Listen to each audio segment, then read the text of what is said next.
Notre planète brûle littéralement au sens propre du terme, vous l'avez certainement vu, près de 50 degrés enregistrés au Canada avec une ville qui est littéralement partie en feu, des températures aussi records dans le nord de l'Europe, une famine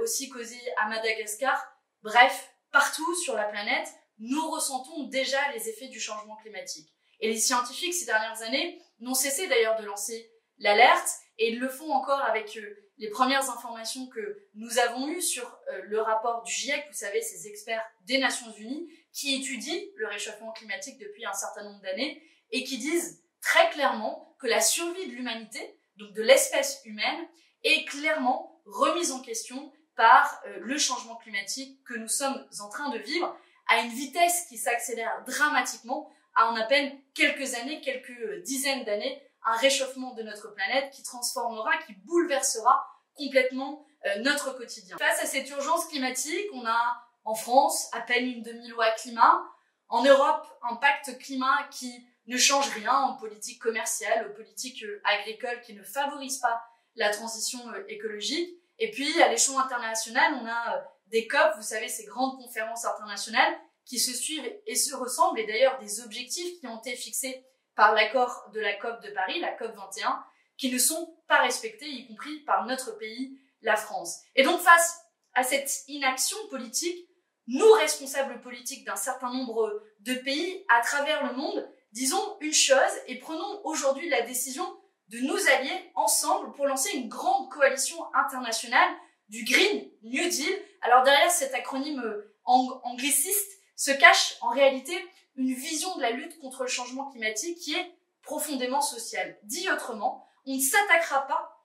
au dérèglement climatique sans s'attaquer aux inégalités. Vous le savez peut-être, on a 10% de la population dans le monde qui est responsable de la moitié des émissions de gaz à effet de serre. À l'inverse, ce sont les plus pauvres et les classes moyennes qui sont les premières à subir les effets du dérèglement climatique. Je parlais notamment des effets de la famine, par exemple, à Madagascar, mais pensons aussi, ici, en France, à tous ceux qui vivent dans des logements qui sont des passoires énergétiques, qui coûtent extrêmement cher en énergie et qui, en même temps, ont des conséquences terribles pour la planète. C'est dans ce contexte qu'avec des élus aux quatre coins du monde, nous lançons aujourd'hui une grande coalition internationale pour un Green New Deal, avec des élus, des collègues députés comme moi, au Brésil, au Costa Rica, ici en Europe, au Gabon, mais aussi dans les îles Marshall ou en Malaisie, et aux États-Unis, avec notamment Ilhan Omar, qui, vous le savez, ont notamment popularisé cette idée d'un Green New Deal qui s'attaque au changement climatique,